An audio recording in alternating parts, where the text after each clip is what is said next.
Bismillahirrahmanirrahim. Assalamu salatu wassalam ala rasulillah. Mesdames et messieurs, assalamu alaikum wa rahmatullahi wa barakatuh. Que la paix, la miséricorde et la bénédiction de Dieu soient sur vous et bienvenue encore une fois à cette émission, la Sira spéciale Ramadan, une émission au cours de laquelle nous parcourons la vie du prophète Mohammed sallallahu alayhi wa sallam pendant le jeûne du Ramadan. Et à ce sujet, Allah subhanahu wa ta'ala nous dit dans le noble Coran, à la sourate 33, verset 21, Ba'da auzubillahi minash shaitanir rajim, laqad kana lakum fi rasulillahi uswatun hasana liman kana yarjullaha wal yawmal akhir wa zakarallaha kaseera. Sadaqallahul azim. Vous avez dans le messager d'Allah un excellent modèle à suivre pour quiconque espère en Allah au jour du jugement dernier et invoque Allah de façon abondante. Et pour ce troisième numéro spécial, nous parlons du thème la prière de Mohammed pendant Ramadan. C'est avec notre consultant, l'imam Touré Abbas. Imam Touré, assalamu alaikum wa rahmatullah. Wa alaikum salam wa rahmatullah wa barakatuh. Imam principal de la grande mosquée de la Riviera Palmeraie, Cocody. Abbas Touré est le secrétaire adjoint du COSIM, section Cocody, diplômé de l'université islamique de Médine en Arabie Saoudite. Imam Touré est aussi membre du bureau national de la LIPSI, la Ligue islamique des prédicateurs en Côte d'Ivoire. Merci d'avoir répondu à notre invitation. Et le dernier numéro, nous avons parlé de l'invocation de Mohammed. Que doit-on retenir, imam? Alhamdulillah wa salatu wa salam ala rasulillah. La dernière fois, nous avons parlé de l'invocation. Ce qu'on peut retenir, il faut savoir que l'invocation, c'est la nourriture de l'âme. Et le musulman, quand il veut garder son équilibre et avoir, en tout cas, la quiétude dans sa vie, il doit avoir une partie d'invocation. Voilà, parce que autant le corps a besoin de la nourriture, l'âme également a besoin de la nourriture. Nous savons que la nourriture du corps, c'est les aliments que nous mangeons. Mais la nourriture de l'âme, c'est la lecture du Saint-Coran. Donc pendant le mois de Ramadan, le musulman doit faire assez de lecture du Saint-Coran, assez d'invocation pour bien nourrir son corps et son âme. Effectivement, effectivement. L'âme et le corps. Alors, imam, aujourd'hui, nous parlons de la prière. Quand on parle de prière pendant Ramadan, qu'est-ce que cela vous inspire? La prière, c'est le Ramadan a deux dimensions. Il y a une dimension qui se pratique dans la journée et l'autre, c'est la nuit. Parce qu'autant les journées du Ramadan sont importantes, autant les nuits sont également importantes. Et comme dans la journée, nous observons le jeûne, donc à la rupture, le jeûne fait place à la prière. Et donc vous constatez qu'on prie, en tout cas, assez pendant le mois de Ramadan. Et surtout la nuit. Pendant la nuit. Parce qu'on va faire non seulement la prière de Maghrib, la prière d'Isha, et après cela, nous allons faire la prière de Tarawi, et qui part de 2 rakats jusqu'à 36 rakats. Voilà. Mais généralement, nous on fait 10 rakats. Donc, c'est la deuxième dimension du jeûne. Une dimension qui est la privation et une dimension qui est le recueillement. Et ce recueillement, c'est dans la prière. Donc, les deux vont ensemble. D'accord. Alors, qu'en est-il justement du prophète Mohammed sallallahu alayhi wa sallam? Quels sont les types de prières qu'il effectuait pendant Ramadan? Il faut rappeler et souligner que la prière la plus importante reste les prières obligatoires. Mais malheureusement, on constate qu'il y a des personnes qui jeûnent tout en négligeant les prières obligatoires, les 5 prières canoniques, qui accordent beaucoup d'attention à la prière de Tahajjud. Vous voyez que quand le Ramadan arrive, toutes les mosquées sont pratiquement pleines. Mais tout cela vient pour la prière de Tarawi. Il faut faire savoir aux fidèles musulmans que la prière d'Isha, qui est la prière obligatoire, et toutes les prières obligatoires sont meilleures et plus importantes que les prières de Tarawi et Tahajjud. Donc s'il y a une prière sur laquelle on doit mettre l'accent pendant le Ramadan, bien entendu, c'est d'abord les prières obligatoires et ensuite on vient maintenant aux prières surrogatoires. D'accord. Il s'acquittait des prières obligatoires. Et surtout à l'heure. Quand tu jeûnes, il ne faut pas accepter que tu décales l'heure de la prière. Il faut faire en sorte de faire tes prières à l'heure. Voilà, et au moment de la prière. Il ne faut pas négliger. Il y en a certains qui dorment toute la journée en négligeant la prière de Zohr, la prière de As. Et quand il finit de manger le matin, il dort toute la journée, il dort. Et ça Maghrib, il va se lever pour prier. Quand c'est comme ça, vous avez réduit le mérite de votre jeûne. Parce que vous avez jeûné, mais vous n'avez pas respecté la prière qui est en termes de mérite, qui est meilleure même que le jeûne. Par exemple, en termes de classification des piliers de l'islam, la prière vient en 2e position et le jeûne vient en 4e position. Donc on ne peut pas observer le jeûne en bonne et due forme tout en négligeant la prière. D'accord. Merci pour cette interpellation, Imam Touré Abbas. Alors, le prophète sallam faisait donc, s'acquittait des prières obligatoires, mais également ça donnait aussi aux prières surrogatoires. Parlez-nous-en au cours de ce mois de Ramadan. Le prophète sallam, qu'il ce soit pendant le Ramadan ou bien en dehors du Ramadan, il accomplissait 40 rakats. Les 40 rakats, d'abord vous avez les 5 prières canoniques de la journée. Si vous additionnez ces 5 prières, vous allez avoir 17 rakats. Au-delà des 17 rakats, il accomplissait 12 rakats, qu'on appelle des prières surrogatoires, attachées aux prières obligatoires. Sinon, nous rawati. 2 rakats avant la prière de l'aube, 4 rakats avant la prière de 13h jour, 2 rakats après jour, 2 rakats après Maghrib, 2 rakats après Isha. Donc, si vous additionnez cette prière, ça va vous donner 12 rakats. Si vous 12 plus 17, ça vous fait combien? 29. Et donc, il accomplissait maintenant 11 rakats. C'est ce que nous accomplissions pendant les ramadans, les prières Tarawih. Le fait 60 faisait 8 rakats. Et après les 8, il faisait Shafil witr.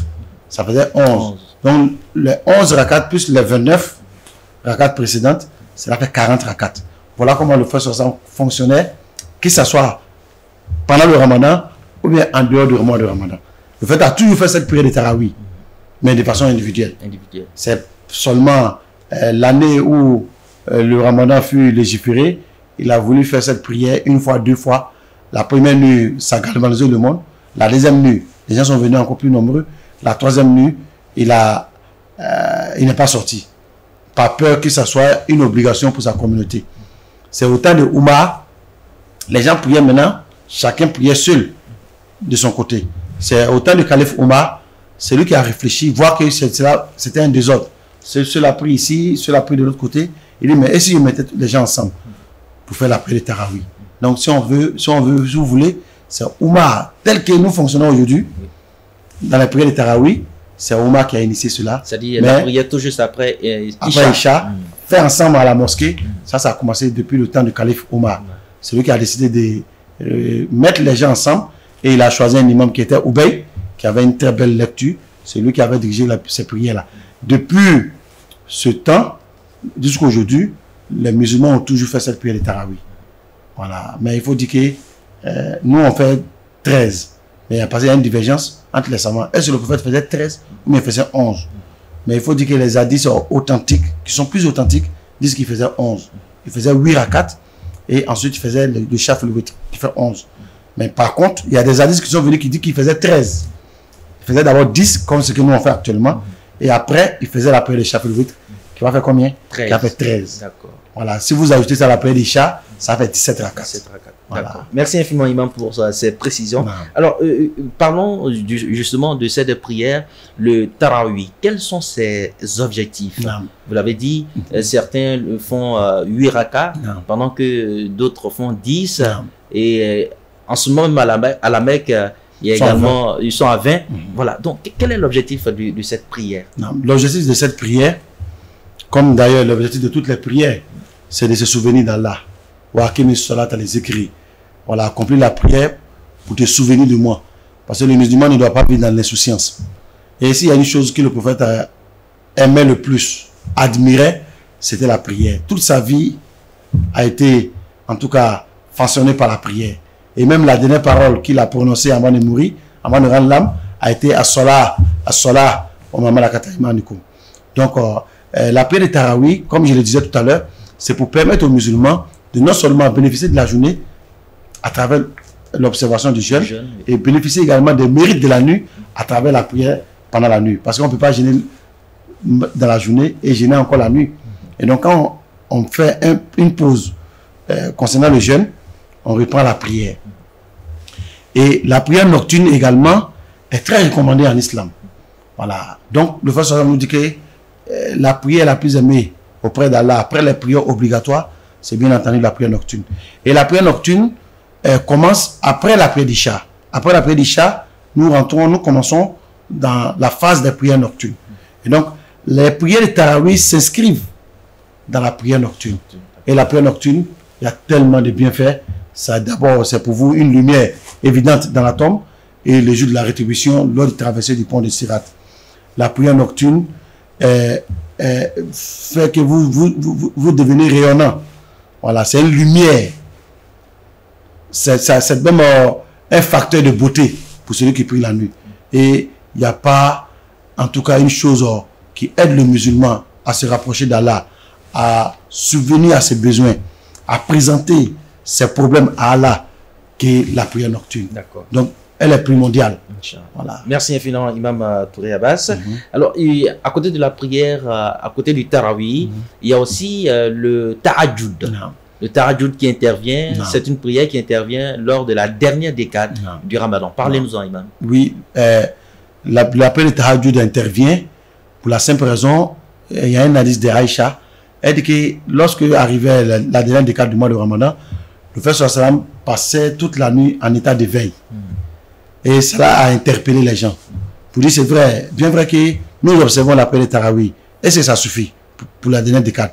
Parce que la dernière décade, le challenge, c'est de faire comment faire pour avoir la nuit du destin, qui est une nuit meilleure que 1000 mois d'adoration. Et donc pour cela, le musulman se doit non seulement de faire la prière de Tarawih, mais au-delà de la prière de Tarawih, il doit faire la prière de Tahajjud, qui consiste à dormir et se réveiller. Parce que le mot Tahajjud en arabe, c'est de prendre une partie de sommeil et se réveiller pour prier. Mais la prière de Tarawih vient du mot Tarwi, c'est-à-dire se donner du temps de repos, se reposer. Voilà pourquoi c'est une prière qui se fait avec des séquences, avec des moments de stationnement. On fait 2, on se repose, on fait 4, on se repose. Voilà d'où vient le mot Tarawih. Le mot Tahajjud vient du fait qu'on dort d'abord et ensuite on se réveille. Et quel est le moment propice pour commencer la prière de Tahajjud? Non, la prière de Tahajjud, généralement, c'est dans le dernier tiers de la nuit.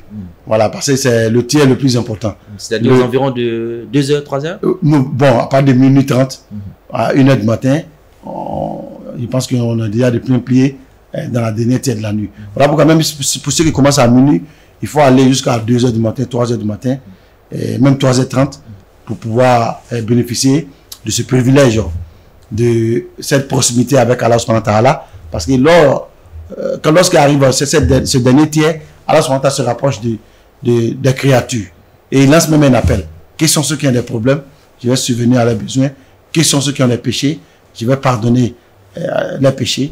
Donc voilà pourquoi on prie pratiquement toute la nuit. Et vous cherchez également la nuit du destin. Et la nuit du destin, c'est pratiquement toute la nuit. Donc quand ce moment-là arrive, le musulman doit vraiment mettre l'accent sur la prière, surtout la prière nocturne.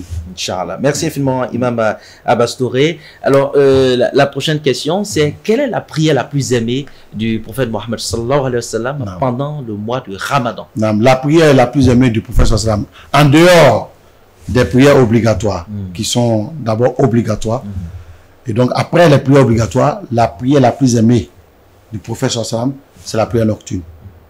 Voilà, et il dit même dans un hadith, wa'alam anna sharafal mu'min qiyamul layl, que sache que l'honneur et la grandeur du croyant se réside dans la prière nocturne. Si tu veux être fort, si tu veux résister face à tes détracteurs, si tu veux être solide dans tout ce que tu vas entreprendre, il faut avoir une partie de prière pendant la nuit. Voilà pourquoi Allah subhanahu wa ta'ala a recommandé la prière nocturne au prophète, avant même pour préparer le prophète sallam pour pouvoir surmonter les difficultés et les épreuves de la da'wa et de la prédication. Ya ayyuhal muzammil kum al-layla illa qalilan. Ya ayyuhal mudassir kum fa'anzir.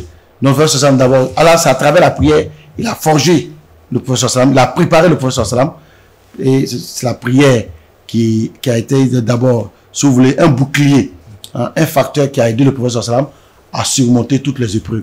Et cela est important également pour nous autres. Le musulman, quand il traverse des moments difficiles, il doit faire recours à la prière. D'accord. Nous y reviendrons tout à l'heure, Imam Abbas Touré. Ce que vous dites est très, très important. Et si vous nous prenez en marche, très chers téléspectateurs, vous suivez bien sûr l'émission La Sira spéciale Ramadan, où nous allons à la découverte de la vie du prophète Mohammed sallallahu alayhi wa sallam au cours du mois de jeûne. Comment le prophète a-t-il passé ses journées en jeûne? Et aujourd'hui, l'accent est mis sur la prière. La prière, un élément important au cours de ce mois béni de Ramadan, avec notre cher imam Touré Abbas, imam principal de la grande mosquée de la Riviera Palmeraie à Cocody. Alors imam, la deuxième partie de l'émission consacrée au sens et portée de la prière. Alors, vous avez dit également le Tarawih, au début, en tout cas le prophète sallam le faisait individuellement jusqu'à ce que l'un de ses compagnons prenne l'initiative de regrouper voilà, les fidèles à la mosquée pour prier ensemble derrière un imam. Quels sont les mérites de ces prières collectives? Les mérites ont été cités dans un hadith du prophète sallam authentique dans Bukhari et Muslim.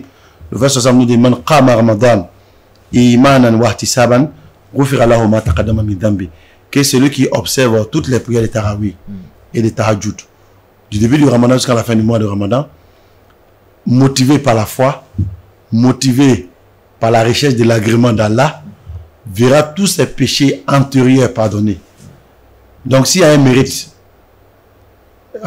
lié aux prières de Tarawih et de Tahajjud, c'est la rémission de nos péchés. Tous nos péchés en quantité et en gravité. Et ça, c'est pas petit.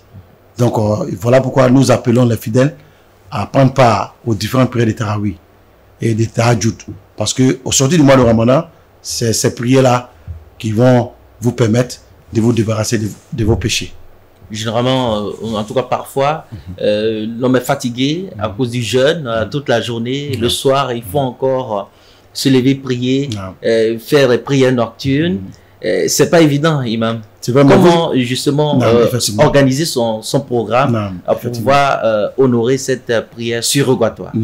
Il faut dire que l'islam, c'est une religion de facilité. Il n'y a pas de contraintes et il n'y a pas de difficultés en islam. Il faut savoir que la prière surrogatoire, lorsque vous vous sentez fatigué, vous pouvez vous asseoir pour faire cette prière. C'est la seule différence entre la prière obligatoire et la prière surrogatoire. La prière surrogatoire, même étant en possession de votre faculté, si vous vous sentez fatigué, vous pouvez vous asseoir pour faire cette prière. Ça, c'est un. De deux, les prières de Tarawih, généralement, on fait 10 rakats. Vous n'êtes pas obligé également, surtout le jour que vous êtes fatigué, très fatigué, de faire toutes les 10 rakats. Vous pouvez faire 2 ou 4 rakats et vous allez rentrer à la maison. Et pendant le dernier tiers de la nuit, quand vous allez vous réveiller pour la prise du sahur, vous pouvez faire les autres rakats. Donc, organisez-vous. En tout cas, l'idéal, ce n'est pas laisser, de ne pas laisser une nuit s'échapper sans que vous ne fassiez, en tout cas, au moins ne serait-ce que 2 rakats de Tarawih. Et c'est important que vous la fassiez individuellement ou bien collectivement, mais de façon, en tout cas, indispensable. Il faut pouvoir faire cette prière parce que elle est méritoire. Hein? C'est elle qui permet aux musulmans de se faire pardonner ses péchés au sortir du mois de Ramadan. Et qu'en est-il de Tahajjud pour les travailleurs, les fonctionnaires qui doivent se lever tôt, aller au travail et en même temps, il ne veut pas rater les mérites de ces prières Tahajjud, surtout Tahajjud puisque c'est dans la dernière, la dernière ligne droite du mois de Ramadan. Comment s'organiser? Il faut faire savoir également aux fidèles musulmans que pendant les dernières décades, le musulman n'est pas obligé de prier toute la nuit. Pour dire que tu vas commencer à prier à 20h jusqu'à 4h du matin, non. Je vous disais tout à l'heure que les prières nocturnes rentrent en ligne de compte après la prière d'Isha. Après la prière d'Isha, le musulman qui se met à côté, que ce soit dans la mosquée, ou bien chez lui à la maison, dans sa chambre, qui fait 2 rakats, qui fait 4 rakats, il aura prié la nuit. Ça, c'est le minimum qu'il peut faire. Mais aller maintenant au-delà, faire comme les autres, et ça c'est un plus. Sur le minimum, c'est 2 rakats. Et une fois que la prière d'Isha est finie, que le musulman a pu faire 2 rakats, collectivement, ou bien individuellement, on ne peut pas lui dire qu'il n'a pas prié la nuit. Non. Voilà. Mais nous, on demande l'idéal. Comme ici, il y a un enjeu, qui est le fait de chercher la nuit du destin. Là, il a tout le cadre. Là, il a tout le cadre. Donc, le musulman, si c'est qu'il travaille, il peut s'organiser. Aujourd'hui, nous voyons dans des mosquées des vagues de prières. Je pense que c'est la chose qu'il faut encourager. Des vagues de prières. Il y a un groupe qui commence à 22h, qui finit à minuit. Il y a un deuxième groupe qui commence à minuit, qui finit à 2h. Il y a un troisième groupe qui commence à 2h jusqu'à 3h. Pour permettre aux gens de mieux s'organiser et de mieux prendre part à cette prière. Parce que si on maintient toujours, en tout cas, le même cheminement, pour commencer toujours à minuit, finir à 4h, souvent il y a certains qui éprouvent des difficultés. On peut s'essouffler rapidement. Pardon? On peut s'essouffler. Rapidement. Alors que l'idéal, c'est de prier ne serait-ce qu'une partie de la nuit, qui commence après Isha jusqu'à l'apparition de l'aube. D'accord. Il y a aussi les enfants souvent qui sont négligés, oubliés dans cette prière, dans la prière, que ce soit le tarawih, tout comme le tahajjud. Je pense que le ramadan, il faut associer la famille. Voilà, il faut, quand on vient à la mosquée, il faut venir avec les enfants, que ce soit après le tahajjud ou même après le tarawih. Aïcha nous dit que le frère Sossam avait 3 dimensions lorsque la dernière décade arrivait. Chad al-Mizar, il resserrait sa ceinture. D'aucuns disent que cela veut dire qu'il n'avait plus de rapport intime avec ses épouses. Pas parce que ce n'est pas autorisé, mais vu l'enjeu. Et souvent, le plus souvent, il était en itikaf. Donc, alors que quand on est en itikaf, on ne doit pas avoir de rapport intime avec ses épouses. Et nous y reviendrons, Inch'Allah. Voilà. Et donc, la deuxième dimension, c'était de réveiller toute sa famille. Donc, non seulement le frère Sossam, il cherchait la nuit du destin en prière, mais il ne le faisait pas seul. Il faisait ça avec sa famille. Et donc, la troisième dimension, il redoublait d'efforts. Donc, il faut redoubler d'efforts, il faut faire réveiller la famille. Il faut également attacher la ceinture et il veillait la nuit. Il ne dormait plus pendant la nuit. Inch'Allah. Merci infiniment, Imam Abbas Touré, pour toutes ces explications. Nous entrons dans la dernière ligne droite de cette émission, la dernière partie consacrée au hadith de la Sira. Le prophète sallam, les compagnons nous disent qu'aucun nabiyu il est hazabao amrun laja ila salat. Le prophète était, lorsqu'il était submergé, inondé par des problèmes et par des difficultés, il faisait recours à la prière pour dire à la communauté musulmane que si nous avons aujourd'hui un support, si nous avons aujourd'hui un recours vers quelque chose vers lequel il faut faire un recours, c'est la prière. La prière peut résoudre tous nos problèmes, que ce soit contemporain ou bien que ce soit spirituel. La prière est venue pour nous soulager. Voilà pourquoi Allah subhanahu wa ta'ala, pour donner la prière au prophète, il a invité le prophète à venir le voir. Et il n'est pas passé par l'ange Gabriel pour donner la prière au prophète Mohammed sallallahu alayhi wa sallam. Le prophète, la prière, c'est un soulagement. La prière vous procure la quiétude. La prière vous procure la sérénité.